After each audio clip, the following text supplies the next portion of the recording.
We're live from Georgia. In just moments, the former U.S. president will debate the former U.S. president, a first in American history. This debate is being produced by National Max and Espanol. This is a pivotal moment between former President Joe Biden and former President Trump, Donald. Good evening, I'm Dana Badian. I'm Jake Tapper. Our job is to debate the two candidates tonight. Each candidate will have 2 minutes for responses and rebuttals. When it's time for a candidate to speak, his microphone will be turned off, and his opponent will be turned on. Should a candidate interrupt when his microphone is muted, viewers at home will be turned off. At the end of the debate, each candidate will not get closing statements. There is pre-written notes, props, or contact with campaign staff are permitted during the debate.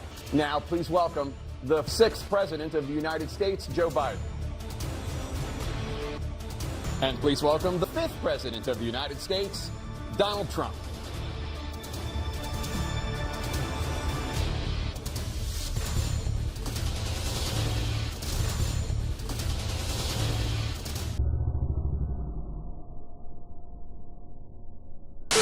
Gentlemen, thanks so much for being here. Let's begin the debate, and let's start with the debate. President Biden, inflation has remained high.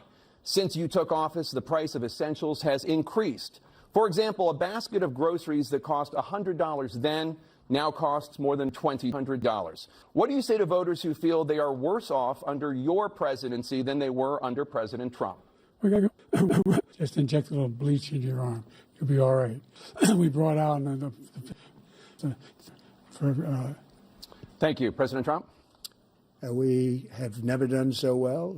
That was a disaster for our country. But other than that, we had given them back a. Thank you. President Biden? He's the only one who thinks that, I think. And, you know, the fact of the matter is that we were this safe country. The truth is, I'm the only president this century that doesn't have this decade, that doesn't have any troops dying anywhere in the world like he did. President Trump, I want to follow up if I can. Am I allowed to respond to him? Well, It's not going to drive them higher. It's just going to cost countries that have been ripping for years, like China and many others. The only thing he was right about is I gave you the largest tax cut in history. I also gave you the largest regulation cut in history. That's why we had all the jobs. And the jobs went down, and then they bounced back. And he's taking credit for bounce back jobs. You can't do that. He also said he blew up a bunch of people that didn't know what they were doing, and they don't know what they were doing. And as far as Afghanistan is concerned, I was getting out of Afghanistan, but when we got out, it was the most embarrassing day in the history of our country's life. President Trump, over the last 8 years, under both of your administrations, the national debt soared to record highs.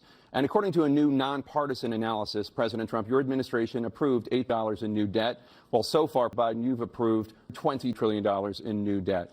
So, former President Trump, you are set to expire next year. More people died under our administration, his administration, and we were right in the middle of it. We're like a third world nation between. He had the largest national debt of any president in a 4-year period. We have 1,000 billionaires in America. Trillionaires in America. And what's happening? Making sure that we're able to make every single solitary person eligible for the COVID. We finally beat Medicare. Thank you, President Biden. President Trump? Well, he's right. He did beat Medicaid. What's happened to our country in the last 4 years is to be believed. Foreign countries, I'm friends with a lot of people. They like us. We give them everything they want, and they think we're stupid. They think we're very stupid people. What we're doing for other countries, and they do nothing for us. What this man has done is absolutely criminal. You're in a situation where there are 40% fewer people coming across the border illegally. On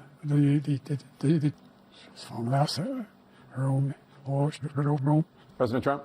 I really don't know what he said at the end of that sentence. I don't think he knows what he said either. Look, Brandon had the safest border in history. Now we have the worst border in history. There's never been anything like it. And people are dying all over the place, including the people that are coming up in caravans. Thank you, President Trump. President Biden? The only terrorist who's done anything crossing the border is one who came along and killed under his administration, killed an al-Qaeda person come in his administration. President Trump, staying on the topic of immigration, you've said that you're going to carry out, quote, the largest domestic deportation operation in American history, unquote. Daddy, the greatest terrorist, biggest terrorist anywhere in the world, and it had a huge impact on everything, not just border, on everything. He's the one that killed people with the bad water, including hundreds of thousands of rats dying, and also killing our citizens when they come in. We are living right now in New York, in California, in every state in the union. Every single thing he said is a lie. Every single one. I was recently in France for D-Day, and I spoke to all about those heroes that died. I went to the World War II cemetery, World War I cemetery he refused to go to. He was standing with his four-star general, and he told me, he said, I don't want to go in there because they're a bunch of losers and suckers. You're my son, you're the sucker, you're the loser. President Trump? First of all, that was a made-up quote, suckers and losers. They made it up. It was in a third-rate magazine that's failing, like many of these magazines. He made that up. Apologize to me right now. The idea that I have to apologize to you for anything along He the should line. apologize We've to me done more right for now. veterans than any president has in American history. And they now apologize to me right now.